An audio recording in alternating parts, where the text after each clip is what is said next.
Selamat pagi. Ini ada komen dari Ibu Dewi Herlina.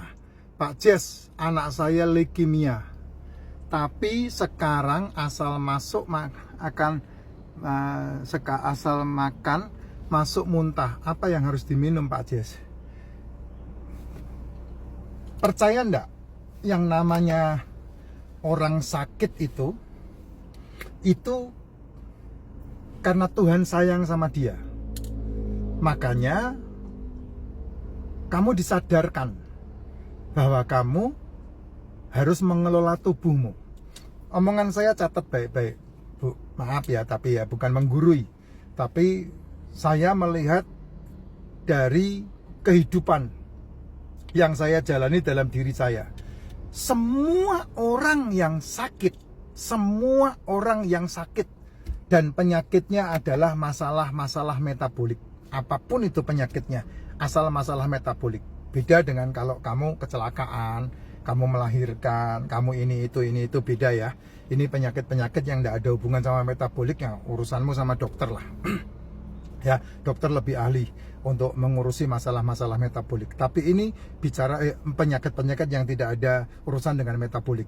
Mau nyambung tulang, mau ngoperasi kecantikan, mau ngoperasi apa, itu urusanmu sama DKTR itu. Tapi kalau kamu punya masalah metabolik, kamu catat omongan saya. Semua yang berhubungan dengan penyakit metabolik, kamu bakal dibuat oleh Tuhan tidak doyan makan. Tapi ketika kamu berobat, kamu dipaksa makan. Yes or no? Ya, ketika kamu berobat, kamu dipaksa makan, bahkan dibohong-bohongi. Ayo makan, kalau nggak makan nanti gimana bisa sembuh?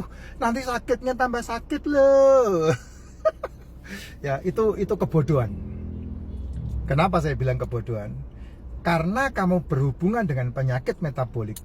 Cara untuk memulihkan sel tubuhmu hanya dengan satu cara, yaitu apa? Kamu harus mengelola makanmu dengan cara stop makan.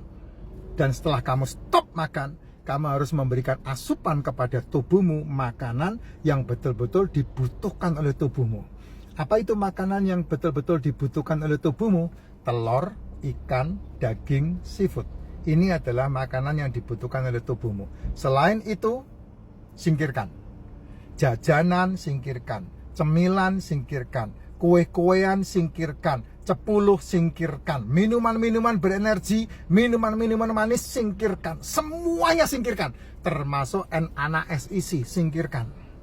Kenapa? Karena itu hanya menambah masalah sel di dalam tubuhmu. Karena tujuannya tidak makan itu adalah membuat lapar selmu. Semua sel yang berhubungan dengan metabolik di reset, didaur ulang, dan kemudian dimakan sama sel yang sehat. Nah, makanya rumus ini sakti ketika kamu ikuti. Tapi yang saya bingung kalau kamu ada di RS, ya, kamu pagi dikasih makan, apa makanannya? BUBU R. Ya, itu yang membuat kamu kena masalah lambung. Padahal sebetulnya tidak perlu. BUBU R itu bukan makanan, itu sampah. Ya, yang betul adalah kamu memaksa dirimu untuk tidak. Ini udah bener nih, kalau boleh saya kasih tahu. Minum. Ya, minum racikan. Kenapa minum racikan? Karena racikan itulah yang memberikan nutrisi buat sel tubuh, buat tubuhmu. Minum racikan. Kalau tidak mau minum racikan, minum air putih boleh, tapi harus ada suplemennya. Suplemennya apa? Suplemennya yang berhubungan dengan kesehatan tubuhmu dan dibutuhkan oleh sel tubuhmu, berhubungannya dengan antioksidan.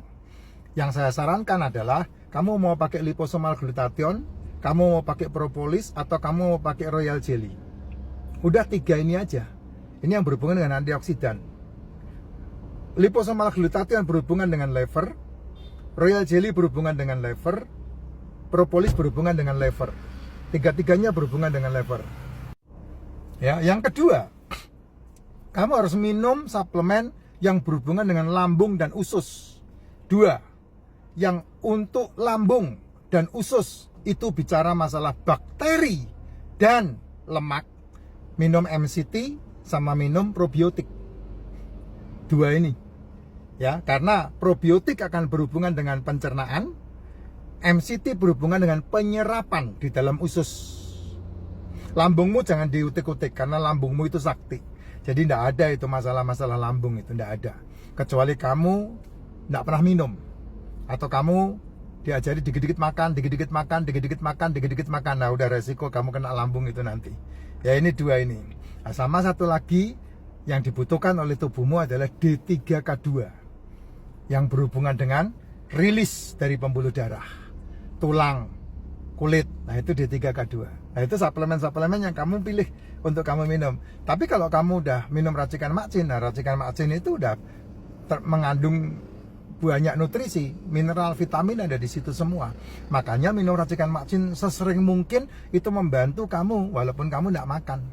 Malah lebih bagus. Kenapa ya? Karena selmu hidup, selmu aktif. Metaboliknya dipulihkan dengan cara seperti itu gitu. Jadi kalau seandainya udah kena masalah-masalah dan kemudian dikasih makan muntah, dikasih makan muntah, ya enggak usah dikasih makan. Kamu cari sesuatu yang bisa diminum. Tapi jangan yang berenergi. Apa itu yang berenergi? Kayak model-model minuman-minuman manis itu udah pasti berenergi, itu enggak bagus untuk lambung. Ya, memang tubuh butuh gula, ya butuh gula. Tapi ketika kamu sakit, tubuhmu enggak butuh asupan. Biarkan dia mengambil dari cadangan energi di dalam tubuhmu sendiri, gulanya. Jadi tidak perlu kamu asupkan gitu ya. Kamu kan tiduran, ngapain kamu asupkan energi? Makan bubur itu kan kamu asupkan dari luar, ngerusak malah, apalagi pagi. Kenapa pagi ngerusak ya? Karena asam lambungnya emang tidak butuh dikasih makan gitu ya. Memang agak lain saya kalau disuruh menjelaskan kayak begini, agak lain. Tapi boleh dicoba karena udah dicobakan ke banyak orang. Ya, terutama diri saya sendiri, terutama anak saya, istri saya. Istri saya itu sekarang apa nggak ngikutin saya? Sehari cuma makan 1 kali. Ya, karena dicoba. Anak saya itu nge-gym, dia pelatih PT dia. Satu hari kalau dia makan ya cuma sekali. Jam 5 pagi dia udah pergi ke tempat pelatihan nggak makan, sampai siang pulang minum lagi, berangkat lagi. Nah sore dia masak sendiri. Itu yang dia kerjakan. Dia masak satu daging 200 gram, 150 gram. Ya kadang dagingnya dicampur dengan alpukat, kadang dagingnya dicampur dengan apalagi gitu, banyak banget itu campurannya dia itu. Ya kalau saya kan nggak butuh itu. Karena apa ya? Karena saya nge-gym saya seminggu 3 kali, paling 4 kali paling. Ya enggak banyak seperti dia pagi siang malam nge-gym karena memang pelatih gitu. Nah, metaboliknya jadi bagus, tambah fresh di badan, tambah sehat. Nah, coba Bu, jangan dipaksa anaknya makan Bu. Kalau toh makan, kasihnya telur, jangan makanan apapun dimasukkan. Kue-kuean, roti-rotian buang itu bukan makanan itu. Ya, gado ikan itu bagus malah, ya. Gado ikan, telur, yang paling gampang telur lah. Yang paling gampang telur rebus ya, jangan telur goreng. Kalau telur goreng udah oksidasi. Telur rebus, mau telur puyuh kah, mau telur ayam kah, mau telur buaya kah, mau telur kepiting kah, mau telur penyu kah, ya pokoknya telur aja. Jangan tanya ya telur ayam apa telur ayam kampung apa telur horun ya, enggak usah ditanya itu. Judulnya aja udah telur masih ditanya gitu. Semua binatang yang ada telurnya boleh dimakan, telurnya bagus. Telur ikan kah gitu. Makan aja semua telur-teloran itu. Beli langsung bisa nggak? Banyak itu, banyak di luaran banyak ya. Tinggal kamu bagaimana pinter masaknya atau tidak gitu. Itu kalau telur seperti itu. Jadi semua bisa, nggak ada masalah. Bersyukur kalau anakmu sakit tidak doyan makan. Karena dengan cara seperti itulah kesembuhan itu mukjizat terjadi.